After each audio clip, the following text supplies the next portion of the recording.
اگست کا مہینہ شروع ہوتے ہی سندھ اور بلوچستان میں مچھلی جھینگے کے شکار پر عائد پابندی ختم ہو چکی ہے، مگر اس پیشے سے روزی کمانے والے ماہی گیروں کی پریشانیاں کم ہونے کا نام نہیں لے رہیں۔ مہنگائی اور حکومت کی جانب سے کسی قسم کی سرپرستی نہ ملنے پر غریب ماہی گیر اب اپنی خستہ حال کشتیاں کباڑیوں کو اونے پونے داموں فروخت کرنے پر مجبور ہیں۔ کراچی کے ساحل کے قریب کئی چھوٹے بڑے جزیرے برسہ برس سے آباد ہیں۔ یہاں رہنے والوں کی غالب اکثریت ماہی گیری کے شعبے سے وابستہ ہے۔ یہی شعبہ نسل در نسل ان کی روزی روٹی کا ذریعہ رہا ہے۔ حکومت کی جانب سے ہر سال سمندری حیات کی افزائش نسل کی خاطر جون کے آغاز سے لے کر جولائی کے اختتام تک 2 ماہ کے لیے جھینگے اور مچھلی کے شکار پر پابندی عائد کی جاتی ہے، لیکن اگست کی آمد کے ساتھ ہی مختلف جزیروں پر آباد ماہی گیروں کے چہرے خوشی سے دمک اٹھتے ہیں۔ ان کی بستیوں میں شکار کے سیزن کے آغاز پر جشن کا سماں ہوتا ہے، لیکن اس سال ماہی گیر بستیوں میں صورتحال یکسر مختلف نظر آتی ہے۔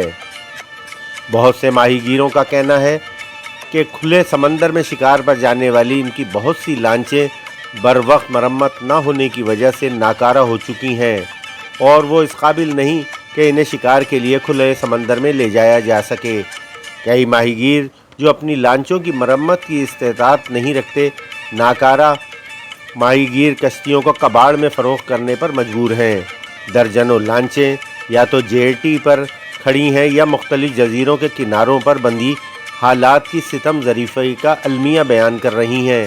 ایک لانچ کی تیاری پر کم از کم 70 سے 80 لاکھ روپے کی لاگت آتی ہے، مگر اس وقت خستہ حال کشتیوں کو آدھی سے بھی کم قیمت میں فروخت کیا جا رہا ہے۔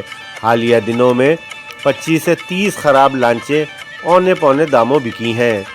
ماضی میں پاکستان اپنی سمندری خوراک کی برآمدات سے کثیر ذرائع مبادلہ حاصل کرتا تھا اور ماہی گیر بھی قدر خوشحال زندگی گزارتے تھے، لیکن جب سے ڈیزل، پیٹرول، برف اور فاضل پرزہ جات کی قیمتوں میں بے پناہ اضافہ ہوا ہے، ماہی گیروں کی مشکلات بھی بڑھ گئی ہیں۔ لگتا ہے اب ان سادہ لوگوں کے لیے اپنی آمدنی اور اخراجات میں توازن برقرار رکھنا ممکن نہیں رہا۔ ماہی گیر حکومت سے مطالبہ کر رہے ہیں انہیں ریلیف فراہم کیا جائے، مگر ان کا ہاتھ تھامنے والا کوئی نہیں ہے۔ پاکستان فشریز ایکسپورٹر ایسوسی ایشن کا کہنا ہے کہ رواں مالی سال کے دوران سمندری خوراک کی برآمدات میں بڑی کمی واقع ہوئی ہے، جس کی بنیادی وجہ یہ ہے کہ پہلے چین، تھائی لینڈ اور کوریا سمیت دیگر بہت سے ممالک پاکستان سے مچھلی اور جھینگا خریدتے تھے، مگر اب یہی مال انہیں دیگر ممالک سے اچھے داموں میں مل رہا ہے۔ اس لیے پاکستان کی طرف خریداری کا رجحان کم ہو گیا ہے۔ پاکستان کو گزشتہ کئی سالوں سے یورپی ممالک میں اپنی سمندری خوراک کی برآمدات پر پابندی کا بھی سامنا ہے۔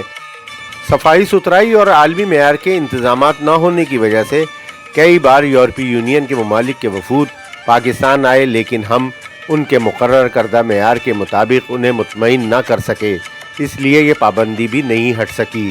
حکومت سندھ کو چاہیے کہ وہ ماہی گیروں کی حالت زار پر توجہ دے اور ان کے لیے فوری طور پر کسی ریلیف پیکیج کا اعلان کیا جائے۔